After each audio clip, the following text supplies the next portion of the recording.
Stéphane, vous qui aimez tant les animaux. Je pense que les animaux votent. Enfin, en tout cas, À ils main choisissent. levée ou à patte levée, comment ça se passe? Non, mais ils choisissent leur chef de meute, par exemple. Les loups choisissent leur chef de meute. Mais comment font-ils pour voter? Ils choisissent le mâle dominant. C'est pas un vote alors si c'est le mâle dominant, parce qu'il y a un mâle dominant. Non, mais évidemment, c'est une image, j'imagine, ou alors il y a un piège, mais c'est une image, c'est-à-dire qu'ils se rangent plutôt du côté d'un mâle dominant. Je laisse votre esprit vagabonder à sa guise, mais la démocratie est-elle une invention humaine? Alors, si vous voulez... Ou certains animaux votent également? Non, les animaux ne mettent pas des petits papiers dans des urnes qui sont ouvertes le dimanche dans les écoles. Voilà, si c'est ça la réponse que vous voulez. Donc vous dites vrai ou faux? Que les animaux votent? Ils votent pas, non, dans ce cas-là. Vous avez perdu. Notez, j'ai mis l'art de reposer la question alors qu'il avait la bonne réponse pour le planter. Oui, les animaux votent, Stéphane, vous aviez la bonne intuition. Oui, pourquoi vous vous êtes Mais c'est interrompu? vous qui m'avez dit. Pas du tout, j'ai juste reformulé la question comme pour que les auditeurs qui arrivent Non. en chemin sur Europe 1 entendent la question. Je vous ai dit. Alors, ils mettent un billet dans l'urne le dimanche. Parce que ce qui nous intéresse, Stéphane, Oui. c'est pas de gagner ou de perdre, évidemment. C'est votre culture générale. Vous m'insultez. Les lycaons d'Afrique se réunissent régulièrement et votent pour partir ou non à la chasse. Alors, pas d'urne, ni de bulletin, mais ils éternuent. Si personne n'éternue, on ira à la chasse plus tard. Si une majorité le fait, la meute se met en place. Fascinante nature. Oui, Stéphane, vous avez appris quelque chose, là. Vous avez l'air triste. Et le problème, c'est qu'il n'arrive pas à se réjouir quand il a perdu. Il a quand même été piégé. Hein. Oui, Stéphane, c'est vrai. Ça, il a été loups, piégé. J'aurais pas aimé. Les hein, loups les loups font la même chose, ils choisissent leur Sincèrement. chef de meute. Voilà. Ils élisent leur président. Alors, on me dit en régie, parce qu'ils ont peur quand même de vous, Stéphane, ils ont peur. Non. Vous avez le bras long, ils savent que ça remonte jusqu'à l'Élysée. Donc oui, Arrêtez. effectivement, évitons le contrôle fiscal. Je vous donne un point, Stéphane. Je vous donne un point. Question numéro 2 pour vous, Jamy. Est-ce que Napoléon Bonaparte aurait pu boire un grog? En clair, est-ce que cette boisson chaude à base de rhum, délicieuse boisson, a été inventée suffisamment tôt pour que l'empereur puisse en goûter? Alors, je pense que non. Il n'aurait pas pu boire de grog. Qu'est-ce qui vous fait dire ça? Ce qui me fait dire ça, c'est que le grog a été inventé à une époque où les Anglais ont commencé à utiliser du rhum quand ils étaient privés de cognac. Et donc, ils ont utilisé le grog sur leur bateau, une boisson avec du rhum et du citron. C'est ce que je pense. C'est pas sorcier, mais est-ce que c'est la bonne réponse? Vous avez perdu. Même Jamy Gourmaud peut perdre. Oui, C'est rassurant. Oui, le grog a été inventé en 1740 par l'amiral anglais Edward Vernon. Il a mélangé 1 litre d'eau chaude avec 1/4 de litre de rhum pour limiter la consommation de cet alcool. L'amiral était surnommé le vieux grog parce qu'il s'habillait en tissu grossier à gros crins qu'on appelait grogham en anglais, d'où ce surnom. Voilà la véritable histoire du grog qu'il faut consommer évidemment avec Modération. modération. J'ai une évidemment. super histoire malgré tout Allez-y, autour du grog, parce que quand les Anglais ont commencé à consommer du grog, le grog, sur les bateaux, ils y ajoutaient du citron. Et donc, ce citron leur a permis de lutter contre le scorbut à une époque exactement. où les Ils le marins savaient ou français, c'est un eux, hasard? Non, buvaient- c'est un hasard, ils Voilà. l'ont découvert par hasard Voilà, en fait. Ils ont découvert où les marins français buvaient plutôt de l'eau de vie.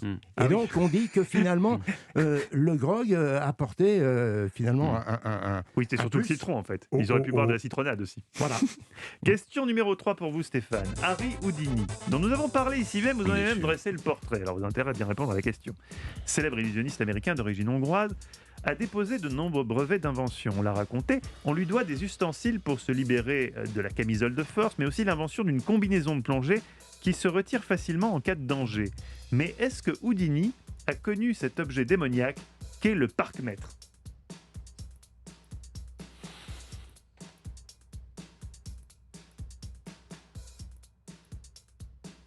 Le parc-mètre. Moi, j'ai connu des parcs-mètres. Il y en a toujours, Stéphane. Ils sont numériques, enfin ils sont... Oui, mais moi j'ai connu les parcs-mètres, vous savez, avec le truc rouge, quand votre temps était dépassé, vous mettiez des pièces dedans. Oui, vous parlez avant-guerre. Oui, d'accord. Oui. Oui. Oui. Il est mort en quelle année déjà, Ah bah, Houdini? alors ça, c'est pas moi qui vais vous le dire. Vous avez fait le portrait d'Houdini. Vous devez le connaître par cœur, Stéphane. Non, là, je fais pas. C'est pas du par cœur. Il est mort dans les années folles. Écoutez, je dirais non, parce que les parcs-mètres, c'est à partir du moment où il y a eu vraiment beaucoup de voitures. Ça doit être dans... on voit pas beaucoup de parcs-mètres sur les photos de Paris pendant la guerre.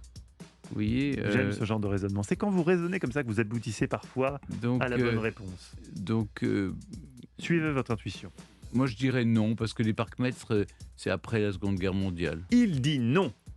Vous avez gagné. Et il a gagné. Pour une fois, je n'ai même pas eu à truquer le résultat pour qu'il ait son point. C'est un beau point, Stéphane. Houdini est mort à 52 ans en 1926.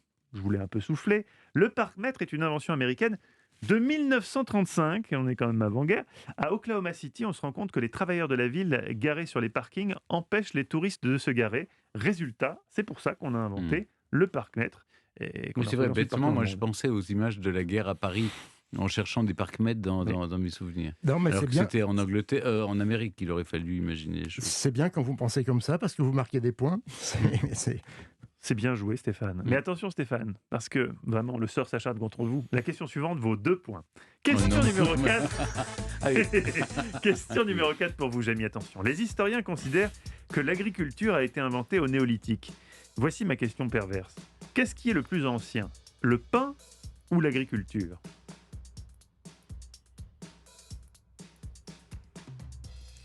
Le plus ancien, Le plus ancien.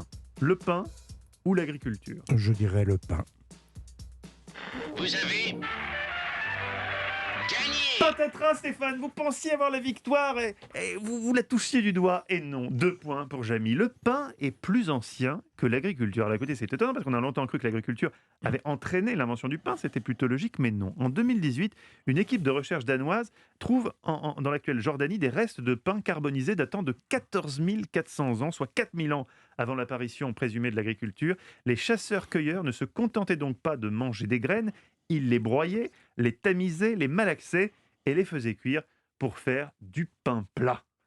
Question numéro 5, c'est une question de rapidité. C'est l'ultime question du jeu, elle va vous départager. On va savoir qui est le Newton de France Télévisions. Alors, on considère parfois un peu rapidement Léonard de Vinci comme un inventeur de talent. Je dis un peu rapidement, car si on avait construit certains objets à partir de ses croquis, ils n'auraient pas tous fonctionné. En quoi Léonard était-il vraiment un génie? Donc, ce qui fonctionnait vraiment bien par rapport à ses croquis. 3 possibilités, vous écoutez les 3, vous me donnez ensuite le chiffre. 1. Il était un génie en parachute. 2. En scaphandrier. Ou 3. En écluse. En écluse. Jamie, vous aviez aussi la bonne réponse, mais je crois pouvoir dire, la photo finish le confirmera, que c'est Stéphane qui remporte le quiz. Stéphane, bon, vous avez bien répondu tous deux. Les écluses, effectivement. Son parachute à Léonard de Vinci partait en vrille. Et en plus, il avait été inventé par des ingénieurs de la ville de Sienne, en Italie, qui avaient utilisé des travaux d'Allemands. Son scaphandre était une amélioration d'idée et il ne pouvait pas aller plus loin qu'1 mètre, ce qui est quand même un petit peu con de se mettre dans un scaphandre pour aller à 1 mètre sous l'eau. Mais en écluse, il touchait sa bille, le père Léonard, maître de l'hydraulique, passionné de pompe. Il a été sollicité à Florence pour dériver le fleuve l'Arno. Mais petit souci, il ne savait pas comment calculer un débit. Ça manquait un petit peu à la panoplie de Léonard. Voilà, vous avez appris des choses. Et Stéphane Bern a gagné, ce qui est bien essentiel dans cette émission. Pas de contrôle fiscal. Bravo, Merci. bravo. Bravo.